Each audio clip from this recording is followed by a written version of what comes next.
Mana bizani Sojidaxon qizimiz lecheniyalarni olyaptilar. Oyisi qanaqa natijalar bo'lyapti? Mana masjidga keldik bugun. Lecheniyamizni ertaga oxirgi kuni. Oxirgi kuni. Sojidaxon ancha mana gavdalarni tiklab oldi. Mashalloh, shifoli bo'lsin. Yaxshi joylar bor ekan, bilmagan ekanmiz shu paytgacha. Mana shunaqa joylarda mana lecheniyalarni qildirdinglar. Alloh rozi bo'lsin. Shifoli bo'lsin. Sog' bo'lsin. Kechalari ingrab yig'lab chiqardi, beli og'rirdi.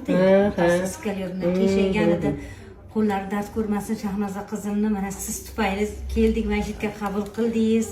Shahnozaxon mana mashg'ulotlarni boshladilar, masajlarni qildilar. Qo'llari dard ko'rmasin. Gavdasi hozir ochib ko'rsangiz tekis bo'lgan. Tekis bo'ldimi? Skalyozlarga ketdi. Ana tikka o'tiribdilar. Bundan og'ib ketyotgandilar, o'tira olmayotgandilar. Mana tikka. Chiroyli qiz bo'lib o'tiribdi. Alloh rozi bo'lsin. Mashalloh, shifoli bo'lsin.